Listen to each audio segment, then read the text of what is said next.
processor made it into this thing. So we have that. Since it doesn't look like we're going anywhere, well, we are going somewhere, alarmingly fast actually. But since we're not busy other than that, here's a couple of facts. He's not just a regular moron. He's the product of the greatest minds of a generation, working together with the express purpose of building the dumbest moron who ever lived. And you just put him in charge of the entire facility. Good, that's still working. Hey, just in case this pit isn't actually bottomless, do you think maybe you could unstrap one of those long fall boots of yours and shove me into it? Just remember to land on one foot.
Now, you already met one another on the limo ride over, so let me introduce myself. I'm Cave Johnson. I own the place. That eager voice you heard is the lovely Carolyn, my assistant. Rest assured, she has transferred your honorarium to the charitable organization of your choice. Isn't that right, Carol? There's 1,000 tests performed every day here in our enrichment spheres. I can't personally oversee every one of them, so these pre-recorded messages will cover any questions you might have and respond to any incidents that may occur in the course of your science adventure. Your test assignment will vary depending on the manner in which you have bent the world to your will. Those of you helping us test the repulsion gel today, just follow the blue line on the floor.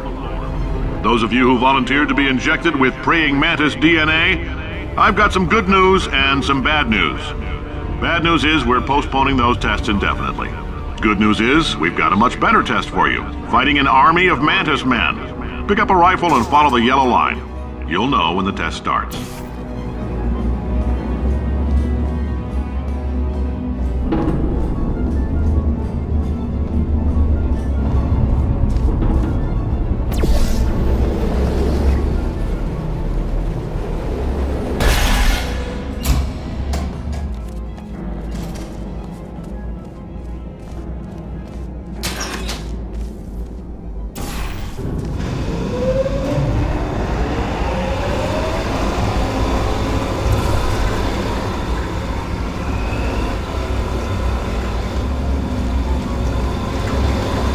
They say great science is built on the shoulders of giants.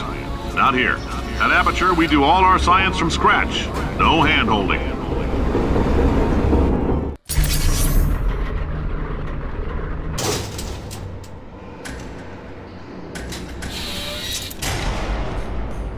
All right, let's get started.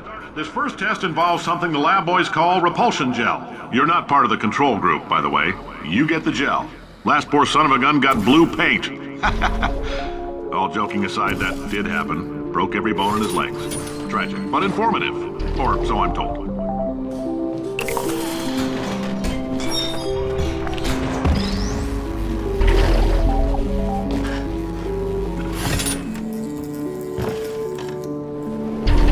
The lab boys just informed me that I should not have mentioned the control group. They're telling me I ought to stop making these pre-recorded messages. That gave me an idea. Make more pre-recorded messages. I pay the bills here, I can talk about the control group all damn day. For this next test, we put nanoparticles in the gel. In layman's terms, that's a billion little gizmos that are going to travel into your bloodstream and pump experimental genes and RNA molecules and so forth into your tumors. Now, maybe you don't have any tumors. Well, don't worry. If you sat on a folding chair in the lobby and weren't wearing lead underpants, we took care of that too.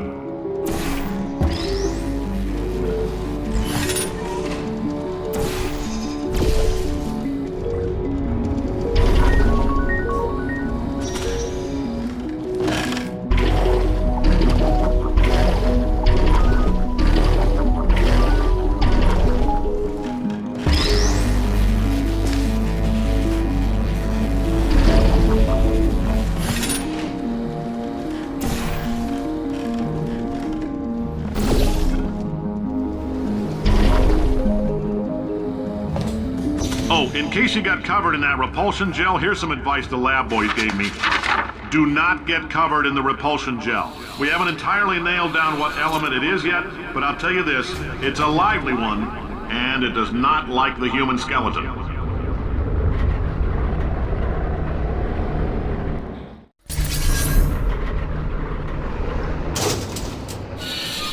All these science spheres are made of asbestos, by the way. Keeps out the rats. Let us know if you feel a shortness of breath, a persistent dry cough, or your heart stopping, because that's not part of the test. That's asbestos. Good news is the lab boys say the symptoms of asbestos poisoning show a median latency of 44.6 years. I like your style. You make up your own rules, just like me. Bean Counter said I couldn't fire a man just for being in a wheelchair. Did it anyway. Ramps are expensive.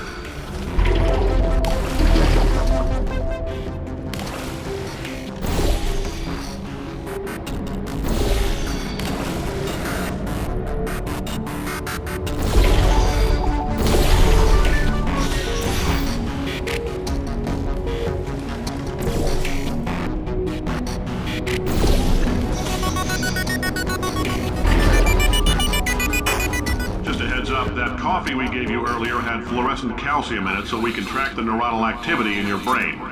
There's a slight chance the calcium could harden and vitrify your frontal lobe. Anyway, don't stress yourself thinking about it. I'm serious. Visualizing the scenario while under stress actually triggers the reaction.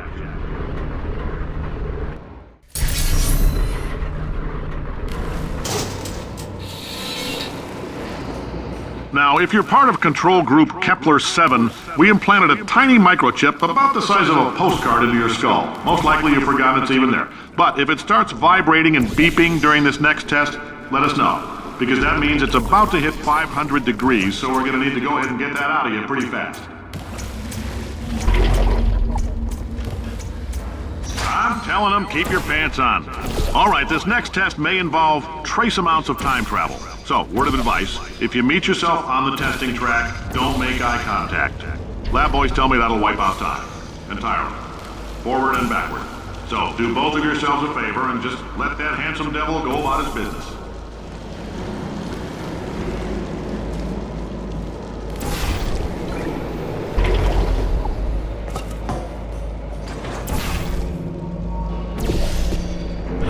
If you're hearing this, it means you're taking a long time on the catwalks between tests.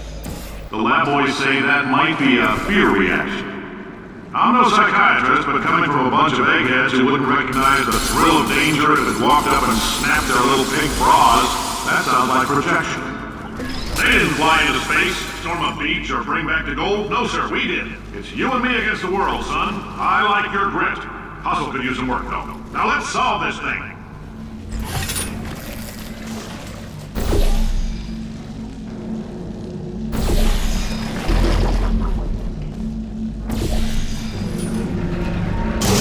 Science isn't about why, it's about why not. Why is so much of our science dangerous?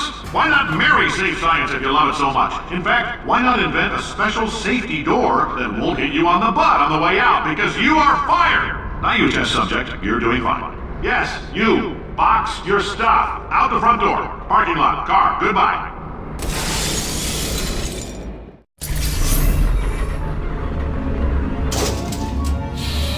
Congratulations! The simple fact that you're standing here listening to me means you've made a glorious contribution to science. As founder and CEO of Aperture Science, I thank you for your participation and hope we can count on you for another round of tests. We're not going to release this stuff into the wild until it's good and damn ready, so as long as you keep yourself in top physical form, there will always be a limo waiting for you. Say goodbye, Carolyn. Goodbye, Carolyn. She is a gem.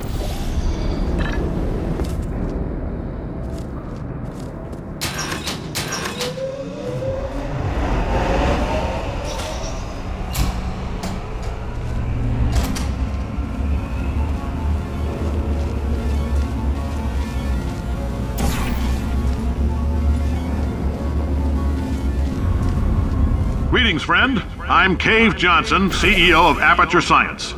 You might know us as a vital participant in the 1968 Senate hearings on missing astronauts. And you've most likely used one of the many products we invented, but that other people have somehow managed to steal from us. Oh, hi. Say, you're good at murder. Could you... Ow! Oh, thanks. Did you feel that? That idiot doesn't know what he's doing up there. This whole place is going to explode in a few hours if somebody doesn't disconnect him. I can't move, and unless you're planning to saw your own head off and wedge it into my old body, you're going to need me to replace him. We're at an impasse. So what do you say? You carry me up to him and put me back into my body, and I stop us from blowing up and let you go. Ow! You stabbed me. What is wrong with you? Hold on. Do you have a multimeter? Never mind. The gun must be part magnesium. It feels like I'm outputting an extra half a volt. Keep an eye on me. I'm going to do some scheming. Here I go. Oh, where are we? How long have I been out? That extra half volt helps, but it isn't going to power miracles. If I think too hard, I'm going to fry this potato before we get a chance to burn.